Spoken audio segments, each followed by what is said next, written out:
Reading The Rape of Nanking haunted my dreams for weeks. I worried that if the book had that impact on me, meeting the eyewitnesses would be that much worse.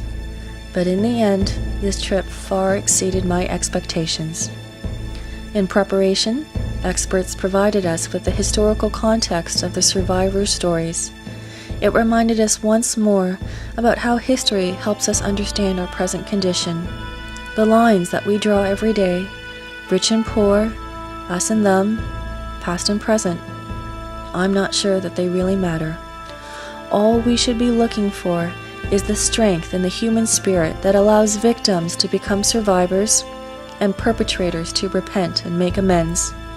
We should not be looking at the things that divide us, but what we can accomplish when we put our differences aside and work together. Meeting the victims of forced and slave labor left me with many questions to grapple with. What did it mean to those victims to have their names taken away? For those of us who bear witness to their stories, what comfort can we offer with our words alone? Perhaps, sitting together in silence, we can realize that these are intimate moments where we don't need words.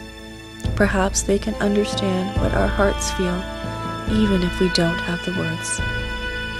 These men were valiant for having risen above the atrocities they faced, but the female victims of military sexual slavery, the so-called comfort women, they were different. I tried to steel myself when I saw the first eyewitness come into the room, but I found that it was an unnecessary precaution. These women were not trying to frighten me. They were trying to share their memories and emotions with me. They were trying to help me understand the impact of the war on their lives. So yes, I was moved to tears, but not for me. I cried for all the men and women who had to endure the pain, cruelty, and suffering of war. For their worry that we would not believe their stories. With the survivors of forced labor, Mr. Shi and Dr. Feng, we cried tears of joy for their endurance, for their ability to choose life again, to rise above the past and start anew. With Madame Tan, we cried tears of amazement for her ability to break her silence, to tell such a difficult story, to help ensure that history does not repeat itself. Our hearts were open to their plights, and in those moments we felt true empathy, not just sympathy. Instead of feeling for someone, we were feeling with someone. Even the buildings were able to wrench strong emotions from us. When we visited the Comfort House in Shanghai, we felt isolation, homesickness, terror, pain, and anguish. It seemed so easy to just give up hope then. Touching the same handrails, climbing the same stairs, standing under the same windows, we traveled back in time. I hope that wherever those women are now, they found some moments of peace. When we reached Nanjing, we knew we were about to face a different kind of hurdle without the distractions of modern Shanghai. Just looking at the wall that listed 13,000 victims reminded us of the magnitude of this massacre. But this was only a portion of them. Where are the remaining victims? Those statues that we saw outside the museum struck us hard. What was the name of that baby crying for its mother? What was the name of that young Chinese soldier whose hands were bound and whose shoulders carried the heavy burden of his impending death? Every victim was a man, a woman, a child, who had a story, who loved and was loved in return. And why are so many now nameless? The pictures that stopped me in my tracks were those of single individuals. It was as if their eyes reached me in a way that the multitudes could not. Perhaps the story of a single person is easier for me to digest than the concept of 300,000 victims of the Nanjing Massacre. And yet, it is this magnitude that deserves to be carried on. At Swallow Rock Cliff, we sensed that we were standing on sacred ground, a place where so many had perished in terror, knowing that they had nowhere to turn. The sheer scale of the slaughter seemed so incomprehensible, especially as we breathed in the silence and stillness at the top of the mountain. At John Rabe's house, I found myself touching the brick wall that surrounded his home, the same wall that so many Japanese soldiers had tried to scale. A mini flood of emotions fell over me: sadness, fear, and relief. And in a more profound way, I realized that I was sharing the same emotions as a woman my age had in this space 70 years ago. I stood by that wall in silence, amazed that I could feel all that from a single brick, that a wall, not that high or thick, could protect so many people, and I was moved to tears. The point of this trip was to help me see my place within humanity, but I couldn't help but dwell on a very self-indulgent thought.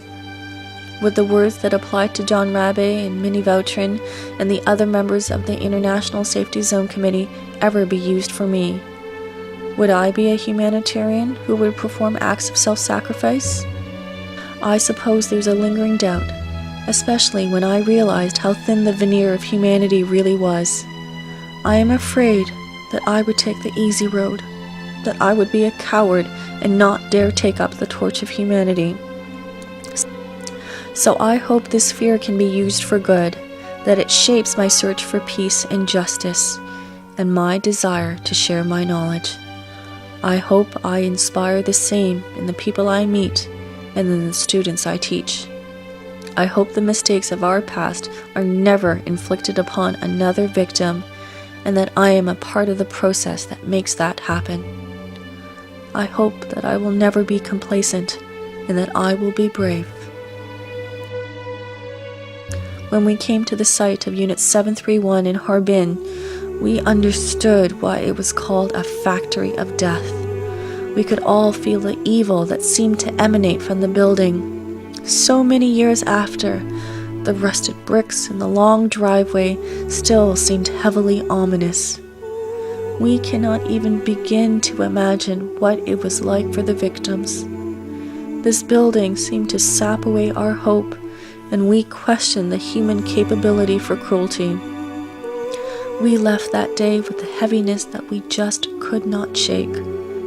The only thing that allowed us to carry on was our conviction that these nameless victims could not become casualties of history. Their stories must be told. We now bear the burden and responsibility of passing on the truth. Grandma Keel, the first victim of military sexual slavery we met in Korea, moved me deeply. She was the victim, the one who deserved our care and reassurance. And here she was, this tiny slip of a woman who had suffered so much, demonstrating more composure than her audience. She was worried about our fatigue, while I lost self-control. I had to sit in this incredible woman's presence to fully appreciate the strength of her spirit. This occurred again when we visited the House of Sharing, a study in contrast, sadness, and admiration. These grandmas may be frail in body, but not in spirit or purpose. There must be many in Japan who expect this period of history will fade when these elder ladies pass away, but it will not be so. These intrepid and determined ladies could easily have chosen to live out their golden years, cared for in their peaceful country retreat, but they choose instead to speak out. Hope came again when we observed the Wednesday demonstrations where school children and university students cheered the tenacity, dignity, and indomitable spirit of these women, encouraging them with cries of "Grandma, keep fighting."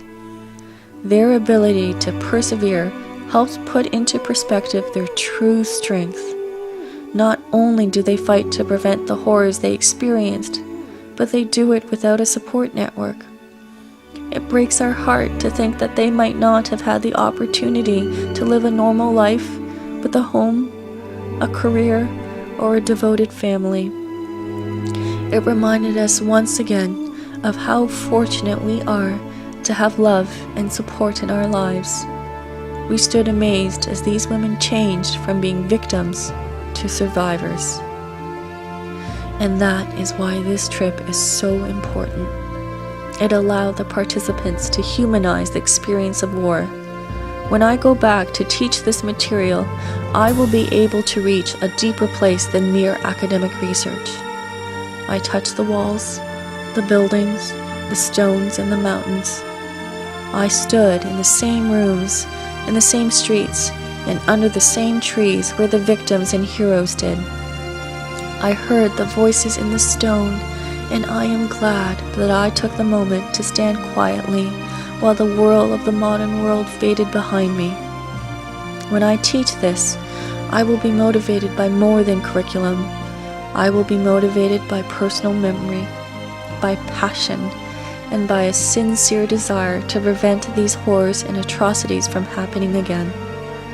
I want to thank everyone who participated in this trip. The professors for sharing their knowledge to help us in our pursuit of lifelong learning. The volunteers for their boundless enthusiasm and dedication to this worthy cause. To the eyewitnesses for their time and the priceless gift of their memories and emotions. I return with a better understanding of the resilience of the human spirit, a better appreciation of courage and what it takes to be a hero, a renewed sense of hope for peace, and greater determination to achieve it in my lifetime. I am a stronger and hopefully better person. I want to thank everyone, sincerely and deeply, for wanting to help me become a better teacher. My students do not know it yet, but they thank you all as well.